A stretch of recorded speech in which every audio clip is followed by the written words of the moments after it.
Hello, students. Today I'm going to give you an overview and review of the 1920s and the 1930s, which consists of the Great Depression. The 1930s was the Great Depression period. And this first part I'm going to talk to you about are the musicians, writers, and artists that influenced American culture and life in the early 20th century into the middle 20th century. The first area that I'm going to talk to you about is music, musicians of this era. Aaron Copland and George Gershwin were composers who wrote uniquely American music. George Gershwin wrote works including Porgy and Bess, Rhapsody in Blue, and Summertime. And you've heard some of George Gershwin's works in Fantasia and Tom and Jerry, that song that goes dun dun dun dun dun dun dun dun dun dun dun, and that's Rhapsody in Blue. That has a fancy tune to it. And you have Aaron Copland. He was also a composer in music. When you hear the word composer, it means somebody who writes music. His famous works were Tenderland and Appalachian Spring.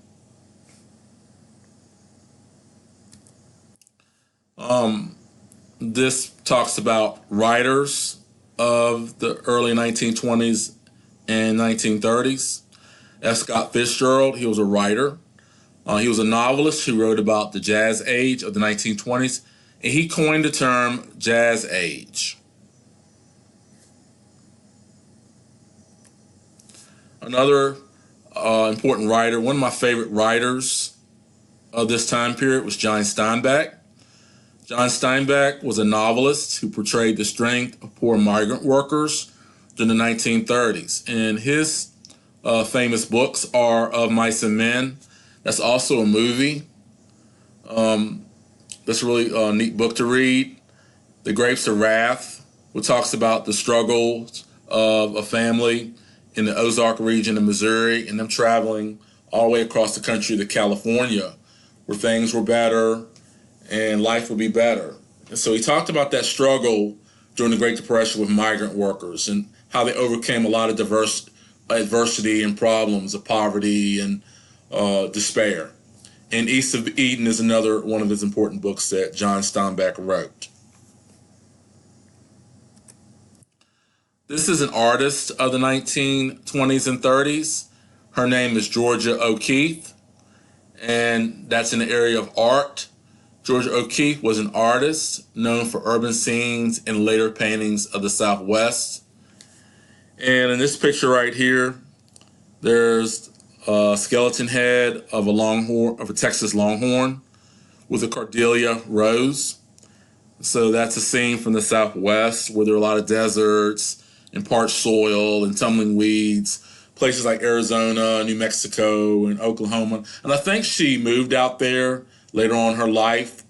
She was born in Virginia, and she grew up on a dairy farm in Wisconsin. So she has a lot of cosmopolitan experiences in her life. This talks about the Harlem Renaissance, and I'm gonna go back.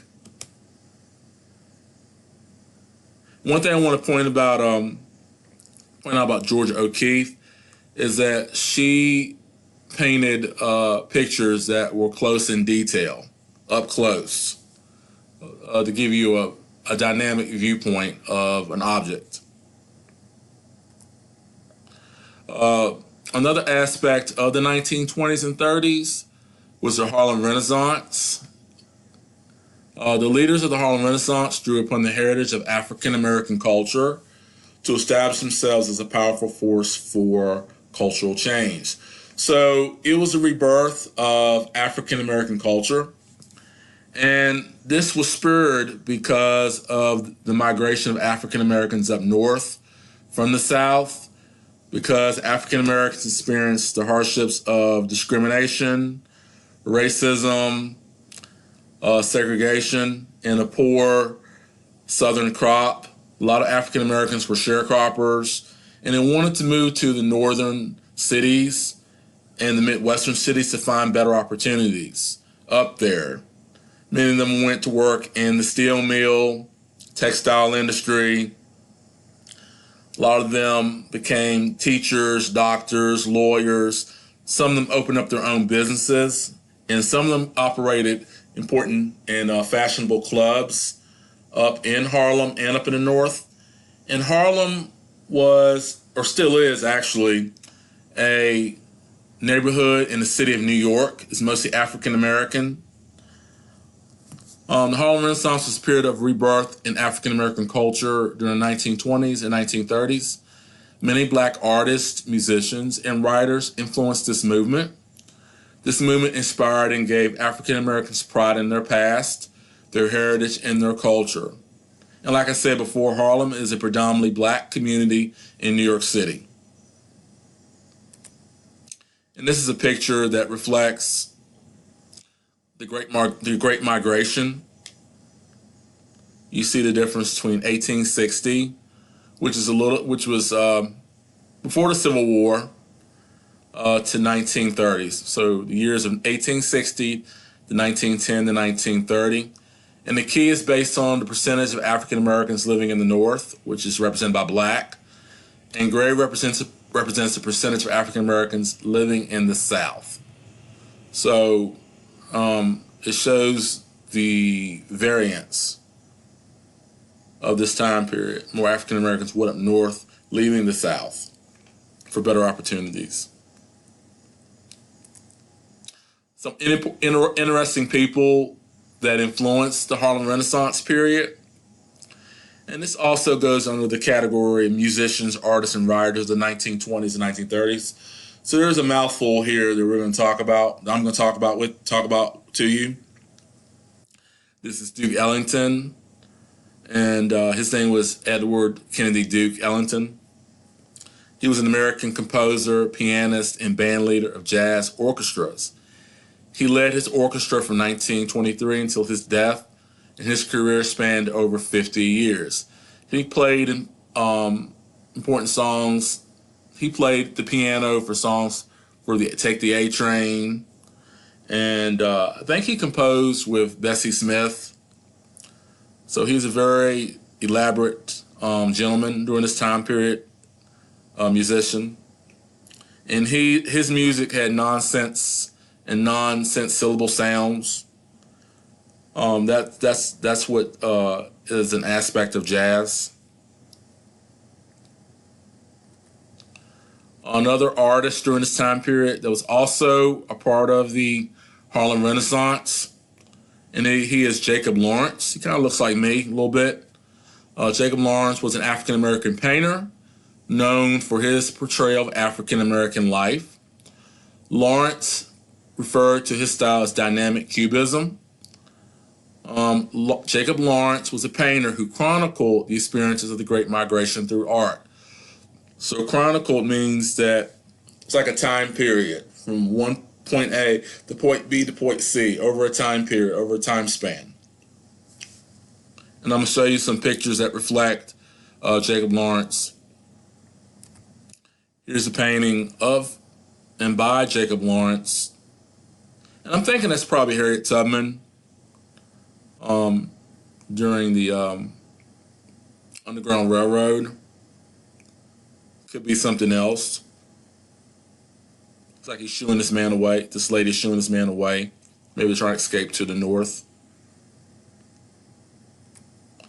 Here's another picture by Jacob Lawrence. As you can see, the birds in the background are flocking north. And these are African Americans with all their belongings leaving the South to go up north during the Great Migration.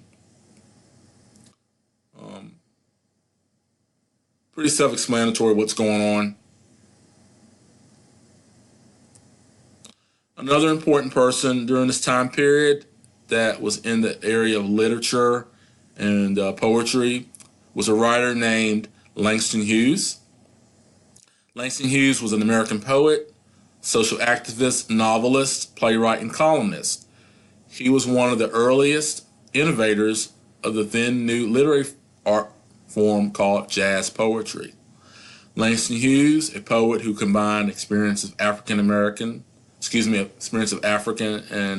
American cultural roots. He was also instrumental during the Harlem Renaissance. Here's one of his poems. It's called Harlem by Langston Hughes. And he talks about what happens to a dream deferred. So what he's referring to in this poem is the fact that many African Americans had dreams of being equal, being treated fairly, and treated with respect. And sometimes many times that didn't happen. In Langston Hughes' poetry, he talked about how African Americans were to gain equality and overcome racism and prejudice by going up to the North. But in reality, the North was not as hospitable or friendly to African Americans when he went to cities like Detroit and New York and Chicago and DC and Philadelphia and Pittsburgh, New York and Boston. They still faced racial prejudice and hatred. So it wasn't all cracked up to be when they traveled to the North. We could say the North was a little less racist than the South. But still, they had hopes and dreams. And this was expressed in the poems of Langston Hughes. One of my favorite people is old Satchmo. You see him with the trumpet. Y'all should all know what a trumpet is. Langston Hughes was a trumpeter, band leader, singer, soloist, which means he sings by himself, a film star and comedian. He's considered one of the most influential artists in jazz history. He is known for songs like Stardust, La Vie en Rose, and was known for What a Wonderful World. And he was known for Satchmo because when he blew the trumpet, his cheeks blew up real big like a satchel, which was like a little handy bag with books that people carry books in. And he was an important jazz singer, and he also influenced the Harlem Renaissance. Here is Bessie Smith. Best way to remember her is Bessie Blues. She was a jazz and blues vocalist. Bessie Smith's powerful, soulful voice won her countless fans and earned her the title Empress of the Blues. And blues is a type of music that talks about sadness and love and despair. And it's rooted in African American folklore and culture that also came from slavery in America. She was the richest African American woman of her time, and she performed with Louis Armstrong, and I told you about that earlier. And she was a Harlem Renaissance and jazz blues singer. So that's part one of this presentation, and go back and listen to it, and hopefully you'll gain an appreciation of this time period that consists of artists, musicians, and writers of this time period, along with the Harlem Renaissance and the Great Migration. Thanks for listening, and have a good day.